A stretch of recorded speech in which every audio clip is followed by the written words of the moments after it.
हाय, नमस्कार, रामराम विद्यार्थी मित्रांनो. मी आपला मास्तर, गणित मास्तर. चला, आज एक तुमच्यासाठी सेशन घेऊन येत आहे नवीन, ज्यामध्ये आपण एक्झाम सिरीज असं तुम्हाला मी अगोदर बोललेलं आहे इंट्रोडक्शन व्हिडिओमध्ये. तर एक्झाम सिरीज मध्ये आपण सर्वात प्रथम काय घेणार आहोत तर राज्यसेवा हा जो एक्झाम पॅटर्न आहे, ज्याच्यावरचे जे क्वेश्चन्स विचारले जातात, बऱ्याच मुलांना काय होतात, टफ जातात, डिफिकल्ट जातात, बरोबर. तर त्या ठिकाणी नेमकं पद्धत काय आहे आणि लवकरात लवकर कसं सॉल्व्ह करायचं हा महत्वाचा मुद्दा असतो. कारण टायमिंगची आपल्याला लिमिटेशन्स असते, कमी असतो टाइम, त्या वेळेत आपल्याला सगळे प्रॉब्लेम सॉल्व्ह करावे लागतात. तर मुलांनो, या ठिकाणी आपण जे एक्झाम सिरीज आहे त्या एक्झाम सिरीज मध्ये राज्यसेवाचे सर्वच्या सर्वच सीसॅटचे जवळपास 2013 पर्यंतचा आपण पेपर्स अल्टरनेट मध्ये घेत आहे. त्यामध्ये आज सर्वप्रथम आपण 2018 सीसॅट हा पेपर जो आहे तो घेणार आहोत. त्यामध्ये सगळ्यांचं तुम्हाला सोपी लँग्वेजमध्ये विश्लेषण केलेलं आहे. काळजी करू नका. जिथपर्यंत तुमच्यासोबत गणित मास्तर आहे तिथपर्यंत सीसॅट मध्ये काहीच काळजी करण्याची आवश्यकता नाही. पूर्णपैकी पूर्ण मार्क घ्यायचे आहेत तुम्हाला सीसॅट मध्ये. फक्त माझ्यासोबत जुळून राहा आणि जेवढेही प्रिपरेशन्स करणारे विद्यार्थी आहेत राज्यसेवेचे त्यांच्यापर्यंत मी तरी पोहोचू शकणार नाही, परंतु तुमची कनेक्टिव्हिटी मुलांसोबतची भरपूर राहते. तिथपर्यंत हा व्हिडिओ पोहोचा, जेणेकरून सगळ्यांना याचा काय होणार, फायदा होणार. तर चला मग विद्यार्थ्यांनो, आपण सुरू करूया. सीसॅट वर्ष 2018 त्यामधले पूर्ण प्रॉब्लेम्स. यामध्ये पार्ट 1, पार्ट 2, पार्ट 3 या प्रकारचे आपण केलेले आहेत. टायटल तुमचे हेच राहणार आहे, त्यामुळे कुठंच कोणत्याच प्रकारचं कन्फ्युजन होणार नाही. चला मग सुरू करूया. पहिला प्रश्न घेतलेला आहे. 102 सेंटीमीटर, 136 सेंटीमीटर, 153 सेंटीमीटर, 289 सेंटीमीटर लांबी असलेल्या 4 कांबी आहेत. सगळ्या कांबीचे समान कमाल लांबीचे तुकडे केले. सर्व कांबीच्या एकूण तुकड्यांची संख्या दर्शवणारा पर्याय निवडा. या प्रकारे हा क्वेश्चन आलेला आहे. आता या ठिकाणी हे सगळे तुम्हाला पूर्णच्या पूर्णच याबद्दलचं मेजरमेंट दिलेले आहेत कांबीची. त्या ठिकाणी लक्ष द्या, इथे एक वाक्य आलेलं आहे, समान आणि कमाल. आता कमाल म्हणजे तुम्ही बातम्या पाहत असणार न्यूज, त्यामध्ये किमान आणि कमाल अशा प्रकारे 2 शब्द प्रयोग केले जातात, बरोबर. किमान म्हणजे काय तर कमीत कमी, बरोबर, आणि कमाल म्हणजे काय तर जास्तीत जास्त, जास्तीत जास्त किंवा मोठ्यात मोठी, बरोबर. तर हा शब्दप्रयोग वापरतो आपण मसावीसाठी. मसावी हा महत्तम असतो, म्हणजेच काय, यांचा मसावी काढावा लागेल आपल्याला. मग ठीक आहे, तर आता यांचा मसावी काढू आपण. हे तर सोल्युशन्स तुम्हाला आता 102, 136, 153, 289 यांचा काढायचा अगोदर काय आपल्याला मसावी. आता मसावी म्हणजे अशी संख्या की ज्या संख्येने, म्हणजे अशी मोठ्यात मोठी संख्या की ज्या संख्येने दिलेल्या सर्व संख्यांना पूर्ण भाग जाईल. मग आता या सर्वांना कोणत्या संख्येने पूर्ण भाग जातो, कोणाच्या पाळ्यात हे संख्या येतात. इथं तुम्हाला ज्या संख्या दिलेल्या बोर्डवर समोरच आहे तुमच्या, तर हे सर्व संख्या येतात 17च्या पाळ्यात. मसावी म्हणजे आपला फक्त कॉमन फॅक्टर असतो, बरोबर, अनकॉमन नाही, सामायिक. इथे जर आपण यामधून सामायिक सगळ्यांमधून 17 जर घेतले तर 17ने या सगळ्यांना भाग जातो. 17ने 102 ला येतं 17 सक दुहो दर्शे, 17 आठी 36 नाशे, 17 नम 53 नाशे, 9चा भाग. त्यानंतर परत 289 ला भागताना पहिल्यांदा 28 ला भागा, 17 एक 17. आता 28 मधून 17 काढून टाका, राईट. 28 मधून जर आपण इथं 17 वजा केले तर राहिले किती, 11. त्यानंतर हा 9 आला, झाले 19. आता 119 ला 17ने भाग द्या, 17 साती 19 नाशे आहे, तर 7चा भाग गेला. 289 सगळ्यांना माहिती आहे मित्रांनो की 17चा वर्गच आहे, त्यामुळे 17चा इथं भाग जाणार. या ठिकाणी आता ज्या संख्या खाली आल्या 6, 8, 9, 17 या सर्व संख्यांना कोणत्या तरी संख्येने भाग जातो का, सगळ्यांना गेला पाहिजे, नाही जात. कारण इथं 17 मूळ संख्या आलेली आहे आणि मूळ संख्या म्हणजे आपण पाहिलेल्या संख्यामध्ये त्याच संख्येला भाग जातो. त्यामुळे इथं काही कॉमन निघत नाही, म्हणजे आपला मसावी काय झालेला आहे 17, 70. परंतु हे आन्सर्स नाहीये. त्यांनी काय म्हटलेलं आहे की समान कमाल लांबीचे तुकडे केले. तर तर सर्व कांबीच्या एकूण तुकड्यांची संख्या किती होणार? तुकड्यांची संख्या. आता इथं जो तुम्ही भागाकार केलेला आहे हा भागाकार म्हणजे तुकडेच पाडलेले आहे. परत परत भागाकार काही करू नका. याला भागलं ना तुम्ही 17ने. 17 सक, 17 आठी, 17 नम हा भागच दिलेला आहे. हे जे तुकडे इथं आलेले आहेत 6, 8, 9, 17 यांची करून टाकायची काय? बेरीज. ठीक आहे. मग 6 अधिक 8 अधिक 9 अधिक 17 यांची बेरीज जी पण येईल ते राहील आपलं फायनल आन्सर्स. तर मित्रांनो इथे बेरीज करून घेऊ आपण. इथं 8 आणि 6 टोटल झाले किती आपले? 14. 14 मध्ये 9 मिळून टाका. 14 प्लस 9 झाले 23. 23 आणि हे 17 40. तर या ठिकाणी आपलं जे आन्सर्स राहणार ते किती राहणार आहे? 40 हे आन्सर्स राहणार आहे. मित्रांनो या मध्ये काही तुम्हाला इश्यूज, काही प्रॉब्लेम असले, एकदम सोपी प्रॉब्लेम आहे, तरी पण तुम्हाला काही इश्यू असले तर मला तसं कमेंटमध्ये तुम्ही लिहून पाठवा, जेणेकरून मी तुम्हाला त्याबद्दलचं नेक्स्ट व्हिडिओमध्ये काही ना काही विश्लेषण सांगू शकेल. ओके. इथं सगळ्यांना लक्षात आलं. चला मग आता दुसरा प्रॉब्लेम घेऊ आपण. आता दुसरा प्रॉब्लेम आपण घेणार आहे. या ठिकाणी प्रश्न दुसरा आहे 2, 3, 5, 6, 7 आणि 9 या अंकांपासून 5 ने भाग जाणारी आणि कोणताही अंक पुन्हा न येता अशा 3 अंकी किती संख्या तयार होऊ शकतील? फार सोपी प्रॉब्लेम आहे. यामध्ये हा जास्तीत जास्त 2 ते 3 सेकंद तुमचा सॉल्व्ह व्हायला पाहिजे.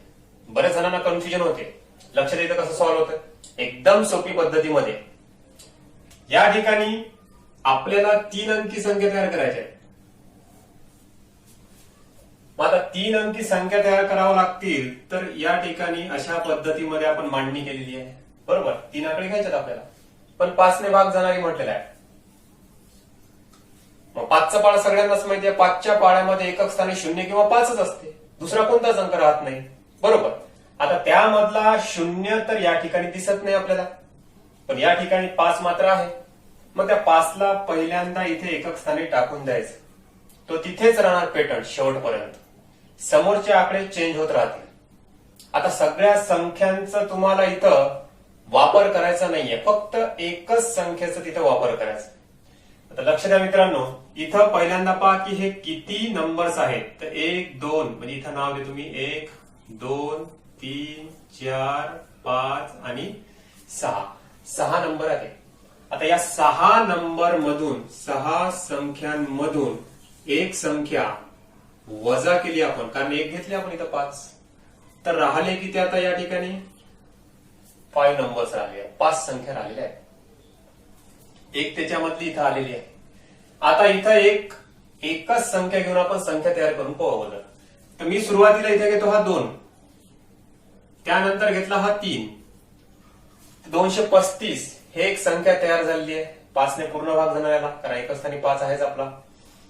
त्याच 2 ला घेऊन आता 3 तर आपला इथं झालेला आहे कम्प्लीट. याला कट करून टाका. 5 घेण्याची आवश्यकता नाही, 5 ऑलरेडी लास्टला घेतलेला आपण. ठीक आहे. त्यानंतर नेक्स्ट कोणाचा नंबर आहे इथं? 6चा. तो 6 घ्या. 2, 6, 5 ही एक संख्या झाली. 6 पण झाला आपला. त्यानंतर त्याच 2 ला घेऊन पुढे आता क्रमांक आहे 7चा, ते घेऊन टाका. 275 ही एक संख्या तयार झाली. 7 पण गेला. त्यानंतर राहिला आता 9 लास्ट. 2 सुरुवातीचे जसेच्या तसेच आणि 9 आणि हा 5. 295 हे एक संख्या तयार झाली. चला हा 9 पण गेलेला आहे. सर्व संख्या झालेल्या आहेत. सुरुवातीचे जे 2 आहेत ते पॅटर्न घेतलेले आहेत मी. त्याच्यापासून किती संख्या तयार होतात हे पाहण्यासाठी एकक स्थानी 5 तर बिलकुल राहणारच आहे, कारण 5 ने भाग जाणार म्हटलेला आहे. तर आता इथं किती संख्या तयार झाल्या? एकच आकड्याला स्टार्टिंगला वापरून, सुरुवातीला वापरून 4 संख्या तयार झालेल्या आहेत. याचा अर्थ 2 सुरुवातीला वापरून जसे 4 संख्या तयार झाल्या, तसा 3 असेल, 6 असेल, 7 असेल, 9 असेल. हे सुरुवातीला वापरून सुद्धा संख्या किती तयार होणार आहे? 4च. मग आता मला सांगा की यामध्ये आपल्या संख्या, तुम्हाला पहिले सांगितलं मी संख्या किती राहिल्या? 5, कारण एक संख्या आपण इथे एकच स्थानी घेतलेली आहे. ती वजा केली, 5 संख्या राहिल्या. त्या 5 संख्या घ्या, गुणिला एका संख्येपासून सुरुवातीला घेऊन किती संख्या तयार होतात? 4. ते 4 घ्या गुणाकारामध्ये. आता यांचा गुणाकार करून टाका. 5 चोक 20 हे आपलं फायनल आन्सर्स. या उदाहरणाचं उत्तर आपलं किती राहणार आहे? 20. अशा 3 अंकी संख्या 20 तयार होतील मित्रांनो. तर सगळ्यात सोपी प्रॉब्लेम आहे. या ठिकाणी कुठंच कोणत्याच डिफिकल्ट लेवलमध्ये जाण्याची आवश्यकता नाही. चला मग आता पुढचा प्रॉब्लेम घेऊ आपण. 3rd नंबर, प्रश्न 3. यामध्ये आता लक्ष द्या, सविता आणि कविता यांच्या आजच्या वयाचे गुणोत्तर 3:4 आहे. 3:4. 5 वर्षानंतर त्यांच्या वयाचे गुणोत्तर 4:5 होईल. तर सविता आणि कविता यांची आजचे वय काढा. आता हा एज वरचा प्रॉब्लेम आहे, वयावरचा, आणि सोपी प्रॉब्लेम आहे. फारच 1 सेकंद सुद्धा लागत नाही याला. आता ते कसं, तर थोडं शॉर्ट ट्रिक्स मध्ये लक्ष द्या. या ठिकाणी सविताचा यस घेतो मी आणि कवितेचा के घेतो मी. हे दोघे जणी आहेत. यांच्या वयाचे गुणोत्तर किती दिलेलं आहे? 3:4. त्यांच्या खालीच लिहून घ्या 3:4. हे पहिलं गुणोत्तर आलेलं आहे. या प्रकारचं असं त्याला नाव द्या. त्यानंतर 5 वर्षानंतर म्हटलंय, इथं लिहितो मी 5 वर्षानंतर त्यांच्या वयाचे गुणोत्तर किती होणार आहे? 4:5. इथे लिहून घ्या समोरच सविता आणि कविताच्याच 4:5. हे दुसरं गुणोत्तर आलेलं आहे. त्याला पण आपण तिथे नंबर देऊन टाकला. आता हे 2 गुणोत्तर इथं आलेलं आहे. हे आजच्या वयाचं आणि हे 5 वर्षानंतरच्या वयाचं गुणोत्तर आहे. मित्रांनो लक्ष द्या, या ठिकाणी जे तुम्हाला इथं उदाहरणात दोन्ही गुणोत्तर आलेले आहे त्यांच्या मधला जर डिफरन्स 1:1 असेल तर दिलेल्या वर्षाने ज्या व्यक्तीचं वय विचारलं त्या गुणोत्तराला गुणायचं. आता इथं लक्ष द्या, पहिलं आणि दुसरं गुणोत्तर आपण एकाखाली एक लिहून घेतले आहे. यामधला डिफरन्स पाहिजे, चिन्ह देतो या प्रकारे डिफरन्सचं. 3 आणि 4 मधला डिफरन्स किती आहे? 1चा आहे. 4 आणि 5 मधला डिफरन्स कितीचा आहे? 1चा आहे. मी तुम्हाला सांगितलं की जर दिलेल्या दोन्ही गुणोत्तरामधला फरक 1:1 असेल तर दिलेल्या वर्षाने, हे तर वर्ष आहे 5.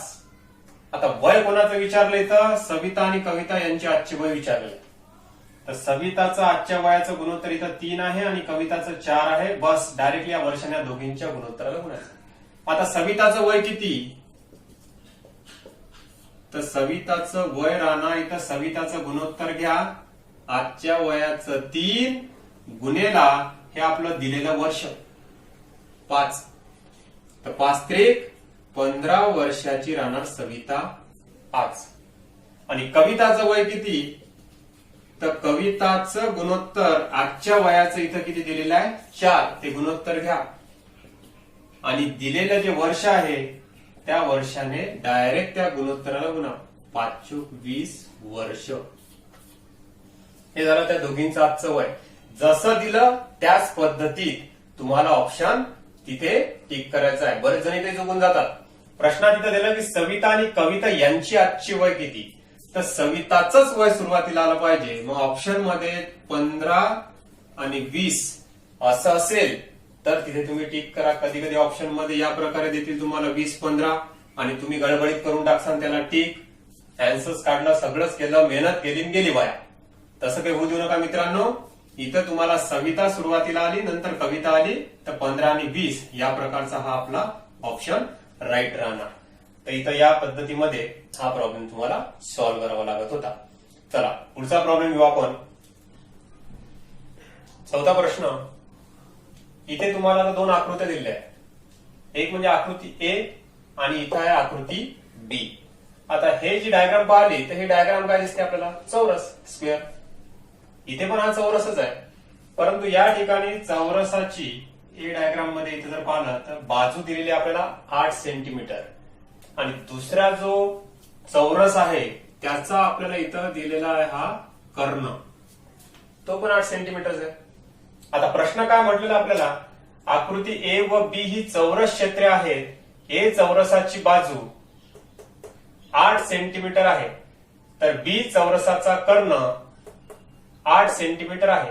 या दोन क्षेत्रफळातील फरक किती? क्षेत्रफळ आपल्याला एरिया काढायचा आहे. आता यासाठी फॉर्म्युले पण माहिती असणं आवश्यक आहे, तरच आपल्याला त्याचा एरिया काढता येईल. चौरस म्हणजे काय? चारी बाजू समान असणारा चौरस. त्याची एक बाजू जर 8 असेल तर सर्वच बाजू 8 राहणार, 4 असेल तर 4 राहणार, 5 असेल तर 5 राहणार, दोन्ही पण चौरसच आहे. तर मित्रांनो लक्ष द्या, इथं या ठिकाणी पहिल्यांदा आकृती ए जी आहे ते घेऊ आपण.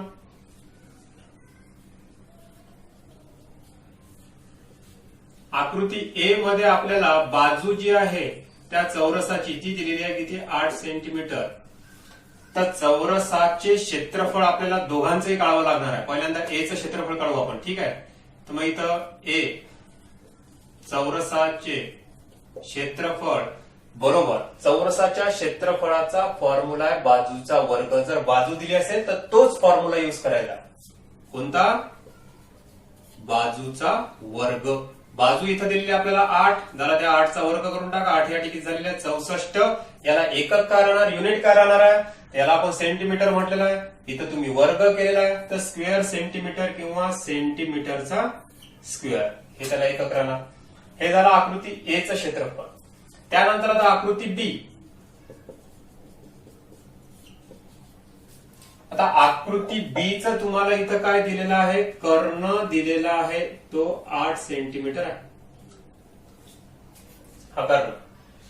आता त्याचे क्षेत्रफळ आपल्याला काढायचं आहे, पण इथं बाजू नाही दिलेली आहे. काय दिलेलं आहे तुम्हाला? इथं कर्ण दिलेला आहे. तर लक्ष द्या, या ठिकाणी या चौरसाचे क्षेत्रफळ काय राहणार? बी. चौरसाचे क्षेत्रफळ बरोबर जर तुम्हाला इथं कर्ण दिला असेल तर त्याचा फॉर्म्युला राहणार आहे कर्णचा वर्ग भागेला 2, क्षेत्रफळाचा फॉर्म्युला. तर या ठिकाणी आता कर्ण आपल्याला दिलेला आहे 8.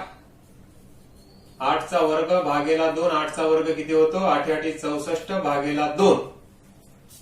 इथपर्यंत आपण आलो. 2 ने तिथं भाग द्या. 2 ने जर इथं भाग दिला तर 2 त्रिक 6 आणि 2 दुने 4 म्हणजे 32चा भाग गेला. या ठिकाणी आकृती बी चौरसाचं क्षेत्रफळ आलं 32 सेंटीमीटरचा वर्ग. त्याचे एकक काय राहणार आहे? चौरस सेंटीमीटर राहणार आहे. सेंटीमीटर मध्ये दिला आहे. परंतु आता आन्सर इथपर्यंत झाले नाही. आपल्याला काय म्हटलं त्यांनी? दोन क्षेत्रफळातील फरक किती? या दोघांचं क्षेत्रफळ तुम्ही काढलेलं आहे आणि त्यामधला काय पाहिजे आपल्याला? फरक, डिफरन्स म्हणजे वजाबाकी करावं लागेल. मग सरळ इथं फरक.